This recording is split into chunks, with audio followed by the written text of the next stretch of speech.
I would just add on India that India, the situation is a bit different.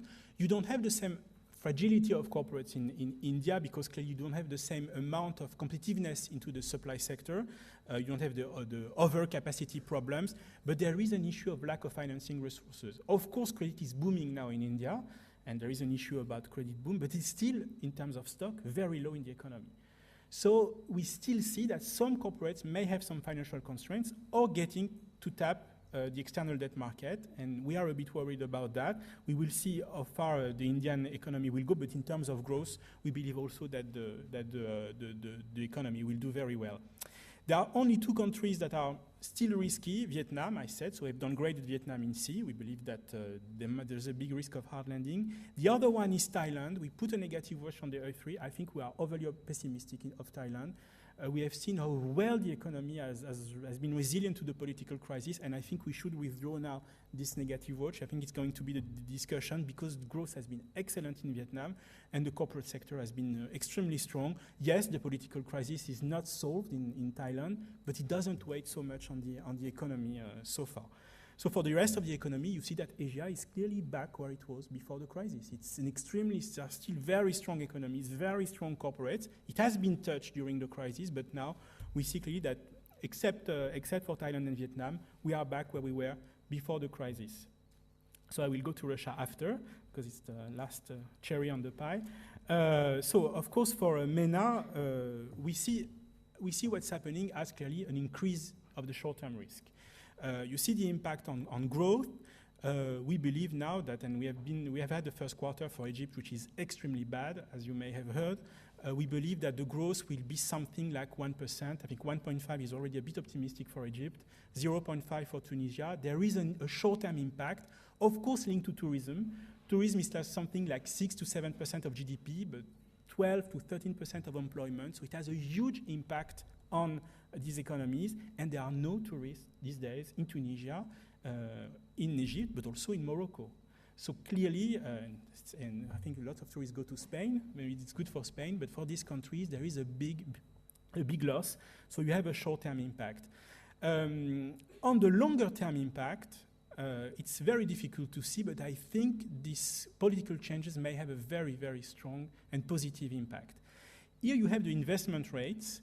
Of course, we have the investment rate of China, 44%, so it's even maybe more, something like close to 50%. And you see that, for example, in Tunisia and Egypt, the investment rate is very low.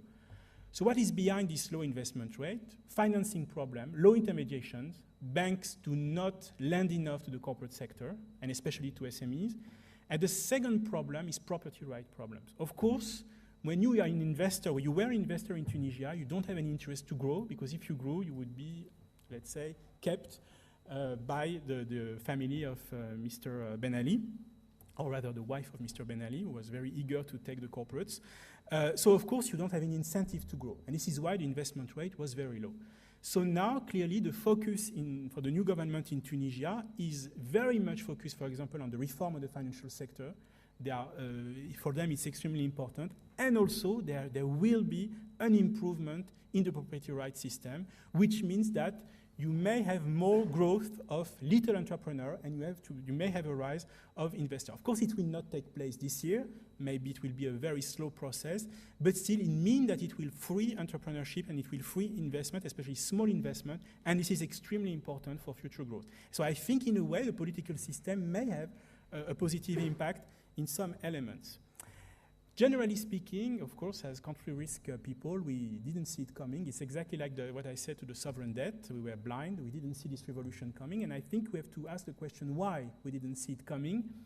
We see that people were frustrated. You have two kinds of frustration. Of course, you have economic frustration that you can grasp by unemployment rate or inflation rate or inequalities and high growth with high inequalities, like in Egypt, for example. You have also political frustration, the fact that people cannot simply master their destiny, very simply. But you have that in many countries. So why does it happen in these countries? And I think what we didn't see is that you do have frustrations, but you do have in this population the way to turn this frustration into changes. You did have deep cultural changes that made the population able to grasp this frustration and to turn it to positive changes. How do you measure that? Well, there are some elements that you can look at. First, of course, internet access. Of course, the fact that you know you have the experience of democracy in the web, but not in your real life. That's an issue. The second element, something very important linked to a lot of sociological studies, is the fertility rate. It's very low, meaning that when you have a low fertility rate, like in Europe, for example, it means that you have much more individual thinking. You think much more about your future, the way of expressing yourself, the possibility of mastering your destiny again. So that also has an impact. So in fact, I think that what we should have seen, and of course the place of women in the society, is much stronger than what we thought. The place of the young population, which is very strong. So all these elements made these people, the cultural level also, the student, the access to high education, meaning that in fact the population had the means to do this revolution. And I think that for future changes and in future authoritarian political countries, we have to look at these data, whether the population has this dynamic of change in itself. Finally, I finish with Russia because I promised it, and I think well, in Russia, the situation is not so great. I think that the good thing about Russia is that the government has done very well during the crisis. At least they've stopped the problems, and they saved their banks, which is a good news. But the problem with Russia these days is that the growth is very disappointing, and you still have this issue that is not solved, which is the low investment level. You see that you saw that in the investment figures, that investment in Russia is low.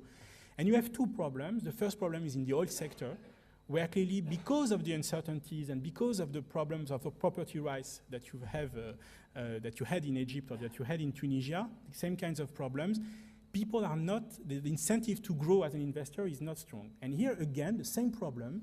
If you grow as an investor, you are not sure that you will keep your property because it can be grabbed by someone else. Then it means that the investment is not good. Of course, the issue is that when Russia was growing at 7.5% before the crisis, maybe it was worth investing. But now that Russia is growing at, let's say, something like 4%, that you have public that takes 50% of the GDP, plus corruption that takes 20% of the GDP, with a very low growth, there is no incentive to invest anymore, and what you see is a lot of capital outflows, which is a big disappointment. So clearly now Russia is entering a low growth scenario, which is a bit worrying. This is why you see that all the BRICS for us are in A3, India, now Brazil is in A3, China is in A3, Russia is still 2 notches above the other BRICS. Clearly for us, the level of risk is really much higher in Russia than the other BRICS. So I will conclude with that. Thank you.